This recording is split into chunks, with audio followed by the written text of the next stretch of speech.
Hello and welcome to the Career Success Podcast. I'm Jason Connolly. If you're a regular listener, it's great to have you back, but if you're new, welcome to the show.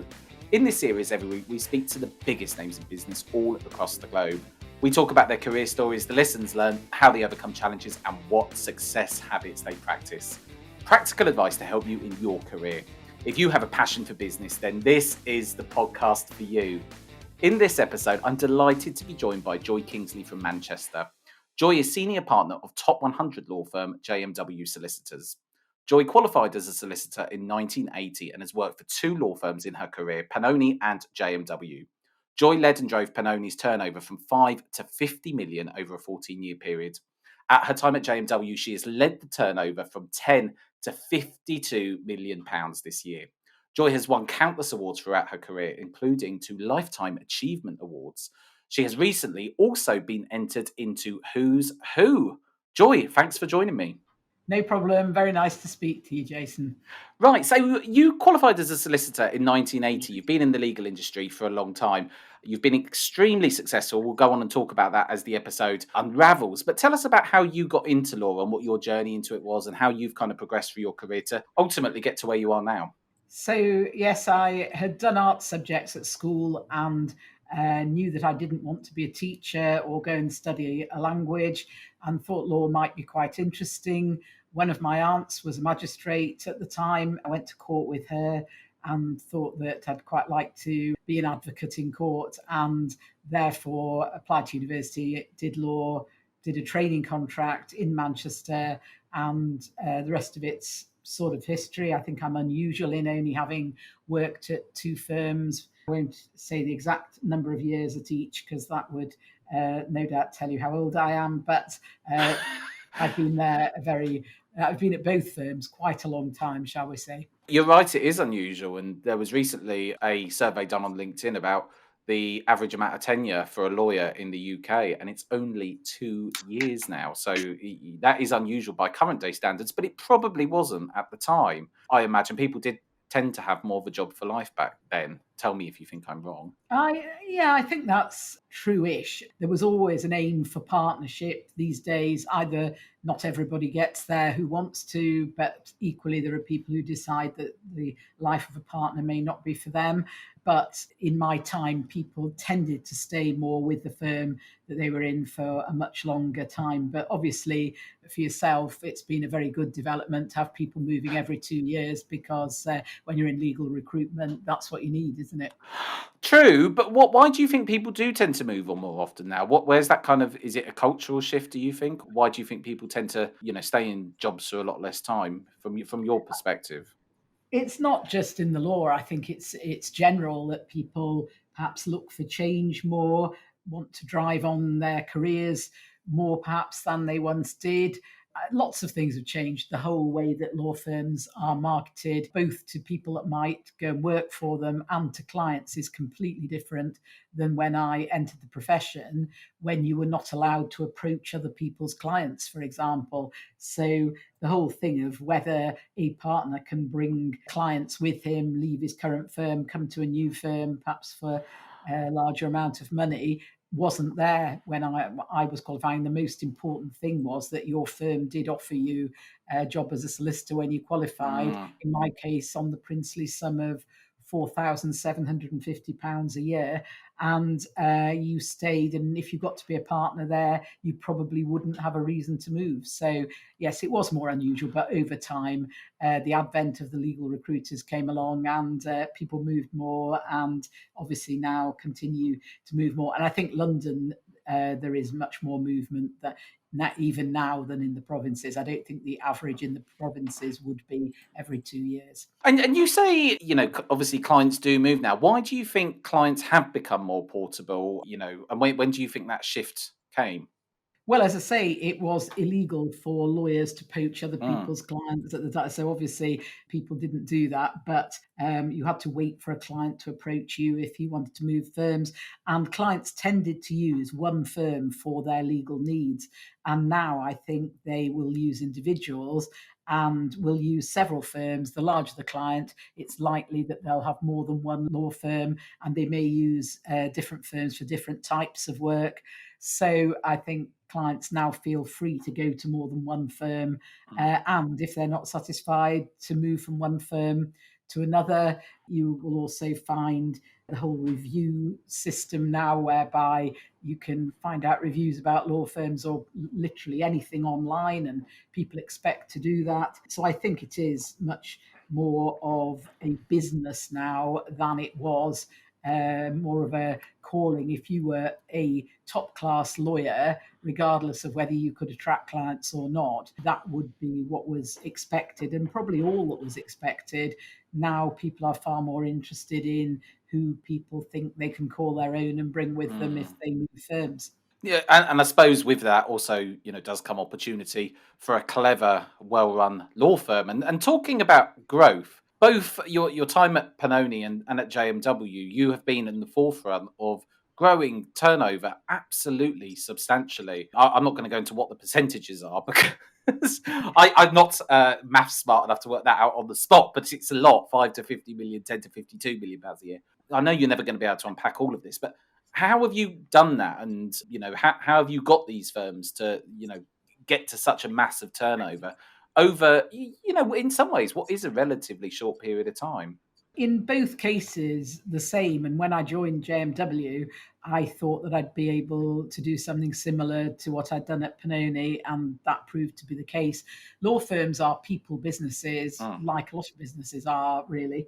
And if you get the right people, and those people either have clients or are capable of growing the client base, then that is how we at JMW have grown, and Pannone before that. There's not only one way to grow a law firm, and there are many very large, long established law firms who have a whole book of very interesting large clients, and to whom going out and getting more different and new clients wouldn't be so important. But if you start, say, as I did at JMW, where the firm at that time was known for personal injury and clinical negligence work, and that was 70% of the 10 million turnover, and my remit was to make it into a full service law firm, which is what we've achieved. We did that by combination of PR and business development, but also bringing in many new recruits, usually at partner level, who clients in their specific work type that they were able to bring with them, and they were personalities that we felt would fit with everybody else. They're not all the same personality. We don't have an ideal personality, but we did make sure that people would get on with people in the office, clients, the people that worked for them, the people they worked for, and that has proved largely successful. You have to be able to pick the right people from an interview, which might sound simple, but lawyers are clever people, and after a couple of interviews, you don't always know exactly who somebody is, and also whether what they're telling you is entirely correct. And if you've been doing it a long time, and you seem to have a reasonable flair for picking the right people, that's also helped. So for us, that's how we've grown, but other people grow in other ways. And I think that leads us really nicely onto the topic of recruitment, and I think it's something which we both have a common kind of passion and experience for. I've placed hundreds of partners over the years, and it's a really costly mistake when you hire the wrong person. It's not a cheap mistake, and I think there's a lot to be said for just how difficult it is to screen someone in an interview process. I'm sure I'm preaching to the choir here, but I always think that it's really driven by the interviewer. The interviewer allows the candidate to shine. But you're an expert in recruitment, and I think from the sort of time that we've got to know one another, how you handle recruitment always being at the forefront of it, that's always struck me as something quite unusual for a firm of your size, but it seems to be a recipe for success. Yes, I think that if you've got a partner that is very interested in recruitment and interested in people, and certainly I'm involved in every single partner hire. I won't be involved in every single solicitor hire, but sometimes for various reasons, I will get involved because people who are recruiting somebody are very, very keen on a particular individual. I'll know what interviews are going on, and if there's somebody that's choosing between us and another firm, I might be able to input into that. So I do have a lot to do with all recruitment, and I think that is different than some of the larger firms where HR run recruitment really and involve the partners only on interview. And I think sometimes we move pretty quickly and are at a stage of offer when somebody else is only on to the second of 4 interviews. And I think if I've got enthusiasm for the firm, and so have fellow partners of mine, but equally so have the younger people, then the right message will come across. We won't always get every single person that we would like to join us. Sometimes they will think, well, I'm only 1 year qualified and the team that I'm going to at X large firm is larger, and maybe the client's larger, and therefore at my stage in my career I think that X firm, it would be the better firm for me. So we're not going to, as it were, get every client on board, but I think we have done better than most people would think, particularly recently in London, because we were not known in London at all. We didn't have a London office 2 years ago, and we now have 100 people in our London office. And initially, it was quite interesting persuading people to join you, and many of the people that came to an interview sat down saying, well, I don't really know why I'm here. I'm relatively happy in my job, and I just agreed with the recruiter I'd come. I've never heard of JMW. But quite quickly were converted into, well, actually, I am interested in the JMW offering because it's quite a flat structure. It's a new structure. People aren't stuck behind other people who've been in that role for a very long time. They're allowed to really do whatever they feel will be beneficial to the firm, and will only be stopped from doing that if it doesn't prove beneficial to the firm. So Indeed. largely, we've lost few people in London, whereas I was told we would lose 50% of our lateral hires in an 18-month period. That's not been the case at all. And I think we're going to come on to the London office in just a moment, because it's something I think is really interesting. It's something that's very current, very, very relevant. Lots of firms have tried to do it. Some firms have been successful. Other firms have merged to try and do it. But, I think what's really unique about you is the fact that you've kind of gone out there, done it, been successful. Like you said, you've had great retention. And just as important as recruitment is retention. Kind of before we come on to that, I just want to delve a bit deeper with recruitment. I do agree with what you're saying. I think HR gets in the way a lot of the time when it comes to recruitment. And I've found over the years that HR individuals aren't necessarily good recruiters. And the amount of times I think that kind of partner hires have been kind of jeopardized by that of kind of HR in the process. I think you've just got that formula right. And it sounds like it really does work for you. And it sounds like you're the person that's called on for any recruitment query. You are the ultimate where the buck stops, which I think a lot of partners don't want to necessarily be at the forefront of recruitment, but it seems to do really well for you. How is it that you determine who's right for JMW, and how you've obviously honed these skills over the years, but how is it that you kind of make that judgment call when you're, at the end of the day, when you're hiring someone, it's a massive investment, and it's your name on the line, you're the one that's endorsing them. How do you decide and decipher who's right and who's not?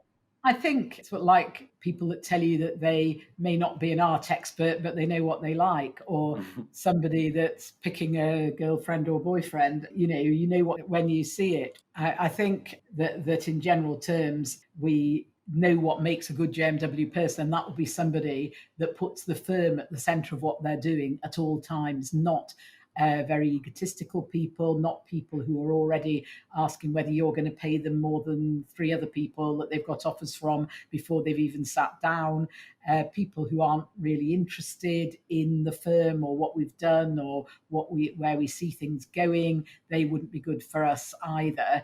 A lot of it is what you you don't want, but equally where people are entrepreneurial, where they can give evidence in the interview of the clients they've got and why they've got them, people who are hardworking. We haven't, as I say, got one identikit picture at all. We've got a lot of different people, but there are just common themes that you don't want and you do want. So that's really how it is, I think. It sounds to me like you've drilled down on the kind of personality profile of someone that's going to work. Sort of talking about retention then, you obviously, it's a massive law firm, JMW. How is it you make sure from kind of a senior partner level that you're retaining people? Do you kind of have a strategy that you've devised over the years? How do you run that side of things? I think you have to be successful as a firm financially before you start really going into the recruitment of partners, because if you aren't successful financially, then the people that are interested in joining you will not always be the best people, and often won't be. As long as you're reasonably successful financially, then you can talk to the right people. So I think that's important. But, and therefore, equally, where people do perform very well for you when you join them, you carry on incentivizing them. We never think, oh, right, well, we have to pay a reasonably large amount in order to attract this person who has done incredibly well for us, but now we'll leave them on that money for a few years and hope they'll be happy. We'll always have to find different ways and financial ways of keeping the stars happy. But also, I mean, it's all about communication. It's all making sure that the person that runs the London office, Lee Adams, is on top of how everybody's feeling, and that I'm, talk to people if I'm needed to talk to people. And I regularly communicate with the group, and we explain what we're doing and why we're doing it. And, I think that's when we hit the pandemic, for example, and, the first month really after that happened, we took about a third of the normal cases into the firm that we would have done. Property was very badly hit. We immediately sorted out what we were going to do at board level and what we were going to do with staff, and we decided not to alter staff salaries at all, but the partners all took a bit of a pay cut, and then as soon as it all came back again, that pay cut stopped and everything was communicated, so that if people are involved in the decision making and people are told the minute decisions have been made, then they are much happier. Right, communication and engagement, I think, are the key to any relationship, not just whether it be an employer-employee relationship or whether it be a relationship in general. So, I think you're exactly right there. Talking about the London office, then, it's been hugely successful for you going into London. I know from even, I've been there, done that, worn the t-shirt. I've always been a London recruiter. It's not easy. Lots of firms try to do it, don't do it well, or it's not a success, or they funnel lots and lots of money into it to find that it's not just a case of having a London postcode. It's much more complex than that. Tell us about how the idea for the London office came about, and what was the kind of logic for you having a London office when you're such a northern powerhouse, and how you've managed to grow that into what it is today. So we knew that we needed some form of London office for two reasons, really, two departments, business crime being one, where they do a lot of work in London and are the national lawyers for chief constables and police superintendents. And we were doing some very high profile cases and having to see the clients in either barristers' chambers or hotels or whatever. And on the other side, we just taken a 14-person divorce team from another firm.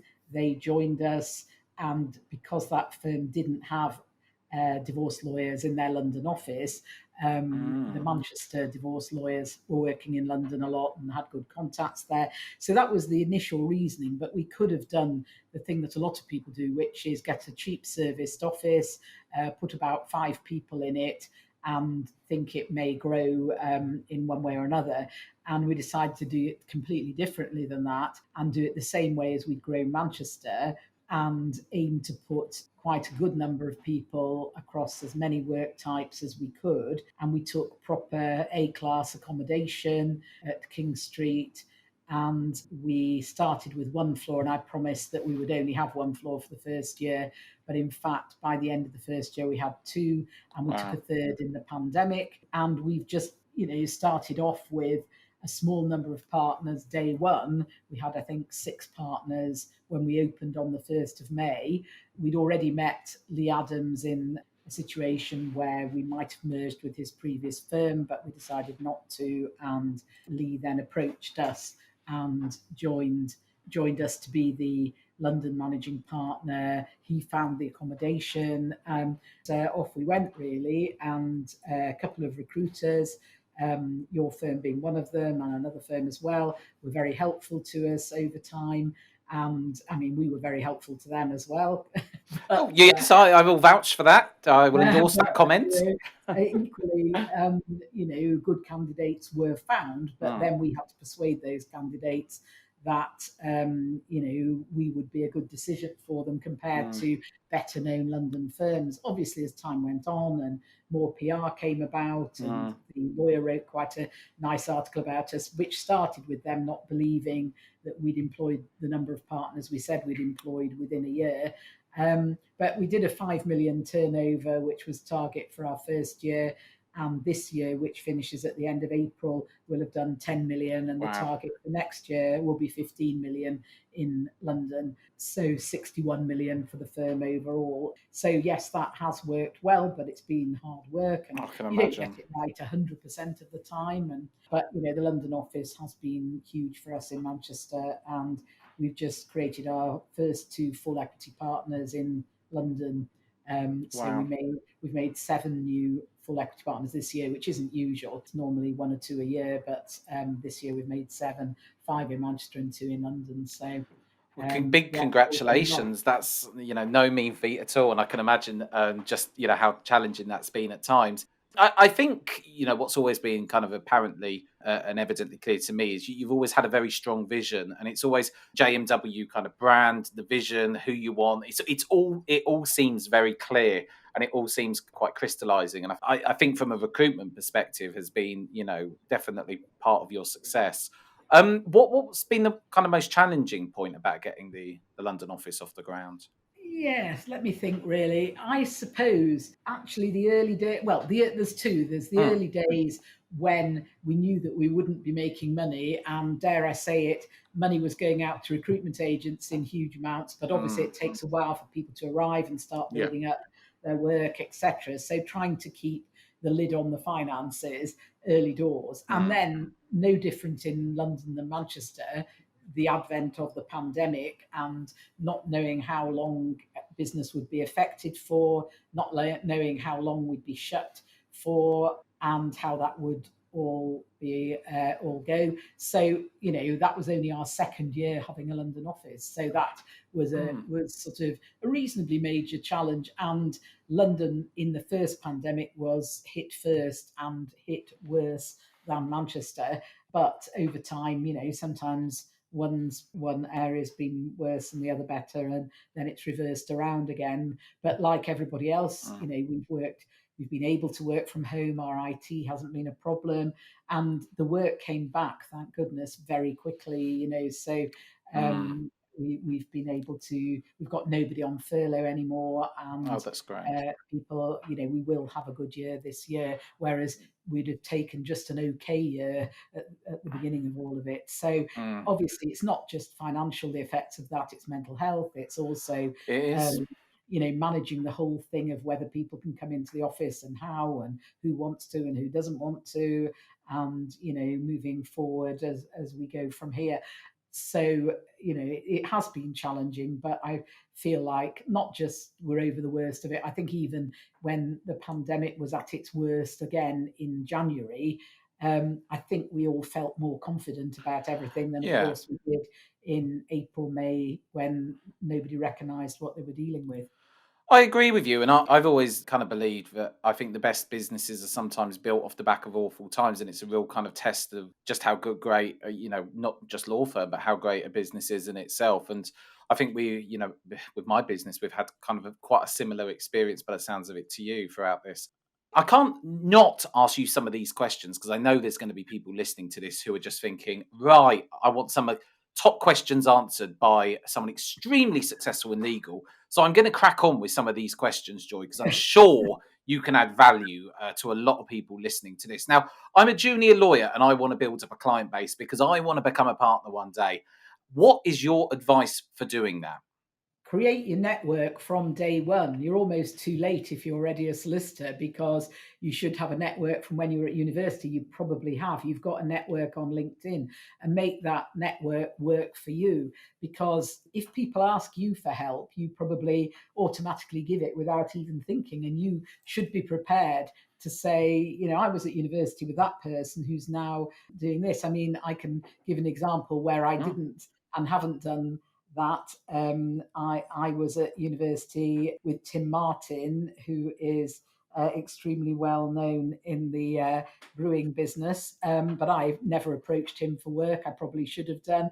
But if you know people that you were at university with or even school with that you think can be helpful to you, then make sure you keep in touch with those people. And it's not that you need to pile in on day one saying to them immediately, right, where's my work? But if you keep, you set up a group even of you that are in different work types, whether they may have gone into accountancy, whether they may have been finance directors who've gone to work for large companies, you will have the ability to get in touch with people who are at school with you, university with you, who you now know in many different ways, and those can be your future clients. And these days, most law firms do expect that you are networking in one way or another. There are endless groups that you can join. You wouldn't want to join all of them. At the minute, all of that's been a bit restricted, but you know who your contacts are and who you talk to regularly, and there's nothing to stop you, and people will have been having Zooms for the entire pandemic,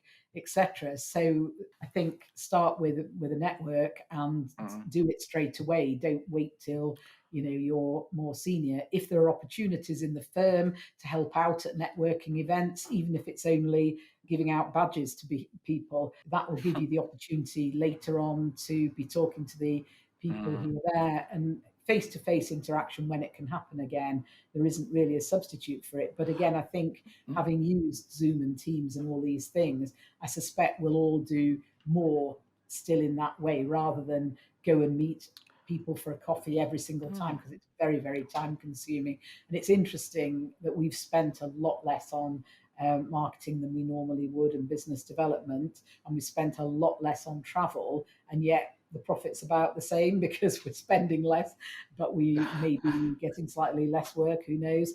So yes, I think that just making sure that you've got a good number of people around you who can refer people to you because they know that you're a lawyer, whether it be a divorce client who's a friend of theirs that they know, right the way through to somebody that's working for a large corporate. All of those people can be your network. I think you make some really valid points there, and it's something I've spoken about a lot, especially the power of brand new. And, I've said to graduates on Law Society webinars that you need to be building up brand new from day one. It isn't just something that suddenly the light bulb switches on at 2-3 years PQE. It should be something that you're doing even at a junior level. So I fully endorse what you're saying there, and I think that's a really, really valid point.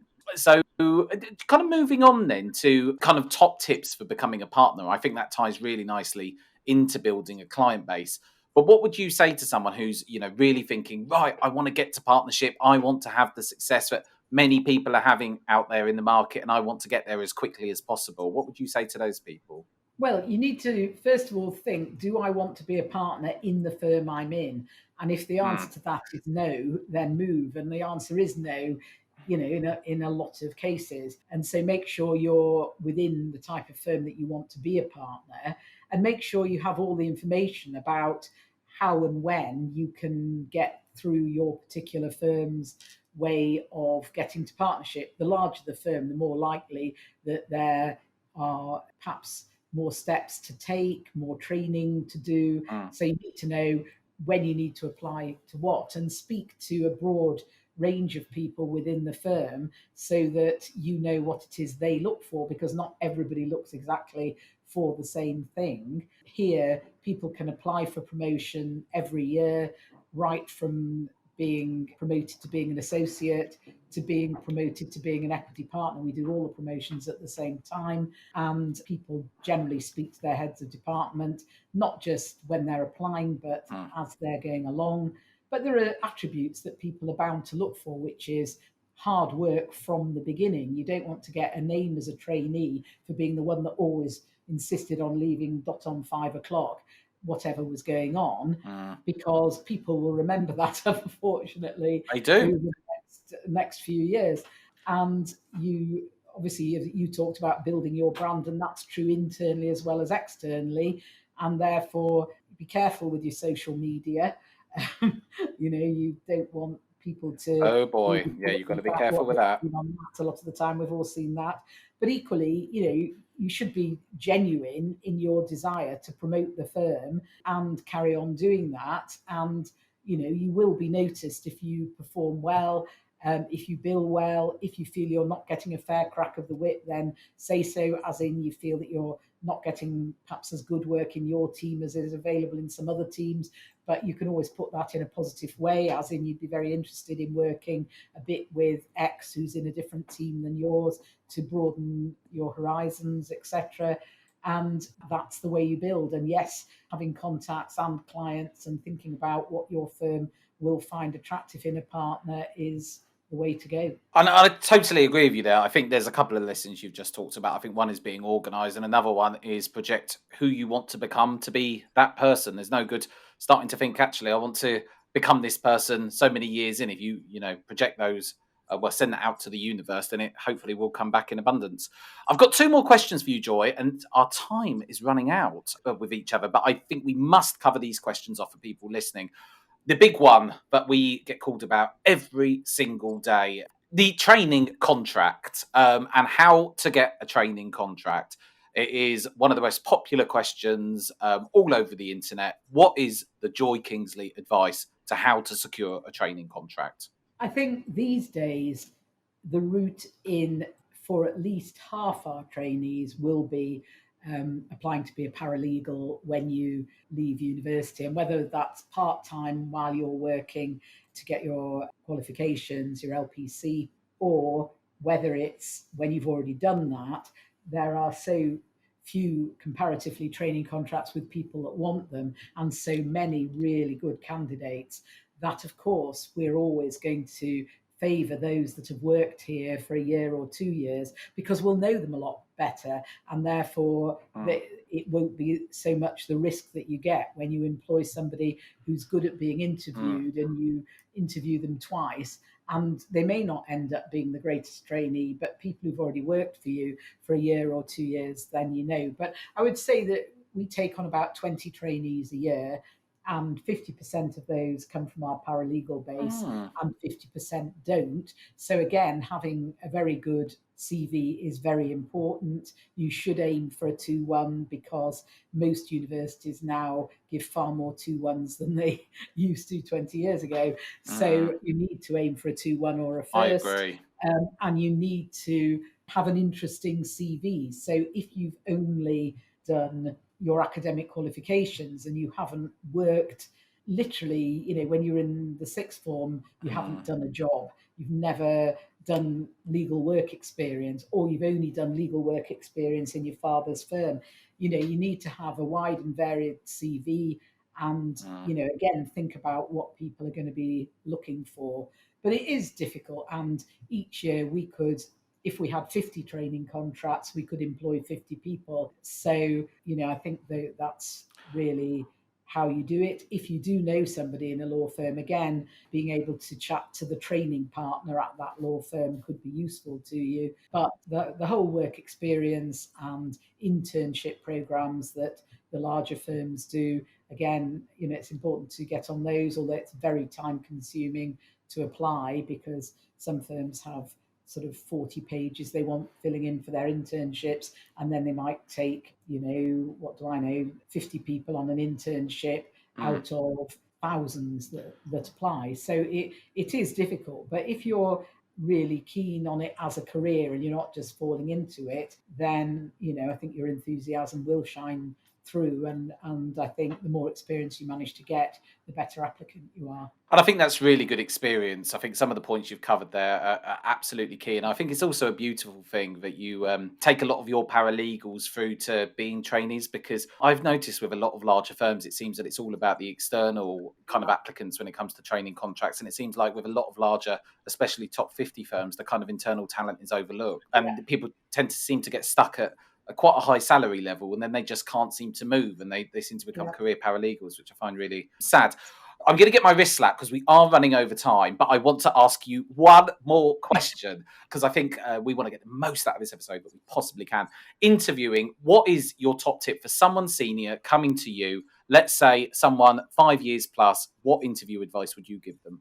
Well, it may sound obvious, but be prepared. At least have a proper look at the website and be able to, because it's no good saying, oh yeah, I've had a look at your website, which means that they've read the homepage Mm. and literally looked at what departments we have. Really be prepared to spend a couple of hours looking into it so you can have a sensible conversation about something you've seen on it that you're interested in. And we have had that, that those senior candidates, and also partners who thought they weren't going to be interested. So they've done very little preparation and know little about us. Then they get a lot more interested in the interview, but they haven't given a good impression of themselves because they haven't prepared for the interview. And obviously, I think that you need to sound enthusiastic about the opportunity. Well, you do. A lot of lawyers think that honesty is the best policy, and not all lawyers are necessarily very adept at thinking, well, what does the person that's listening to me want to hear? So there are ways of saying certain things that are better than other ways, and sort of saying, well, I've never heard of you isn't going to endear you particularly. Whereas saying, while I hadn't heard of you because you've only been in London for 2 years, I've talked to one or two people who've joined you who I'd worked with previously, and they're really enthusiastic, and that's made me really enthusiastic. Or I've looked at your website and I realise there's a lot more in London than I knew about, so tell me all about it. It's a question of being positive, being enthusiastic. Of course, you'll have other opportunities as well, but and just how you deal with the process. It's sort of not answering phone calls from your recruiter for a few days because you're too busy doesn't endear you to me particularly. No, that's a big for us as well, Joy, as well. If you're not even interested enough to take a call during the, most people, if they're interested in the job, will find a time that they can speak to their recruiter. Everyone has 5 minutes, Joy. I don't swallow that someone doesn't have 5 minutes in a few days, just for the records. People who say, oh, well, I've been a bit busy this week, so, perhaps I'll speak next week. People are watching how you react to things like that, and you may be shooting yourself in the foot as far as getting an offer is concerned. Well, you're making an assessment on someone, and I think that's really good advice. There is a treasure trove of advice and good lessons that you've provided throughout this, and I wish you and JMW all the success over the next year. It sounds like it's a really exciting year for you, and it sounds like you're going to come out this as such a stronger firm than you was going in, which is such a beautiful thing. So all I can say, Joy, is a big thank you for joining me on this episode. Thank you very much, Bart. Oh, it has. I could talk for at least another half an hour. If people want to find out more about you or about JMW, where can they go to? Well, just go to the website, put JMW into the internet. You'll find us very quickly. My email is on there. I'm on LinkedIn. People contact me all the time, and I will always reply, even if I'm referring you to somebody else in the firm. So by all means, contact me in a very easy way. And are you interested to hear from people who might be interested in you at the moment? Yeah, always interested to hear from people who are interested in us. Fantastic. Joy, thank you so much for joining me. Thanks very much. That was Joy Kingsley from Manchester, Senior Partner of JMW Solicitors. I'm Jason Connolly. This is the Career Success Podcast. Until next time, goodbye.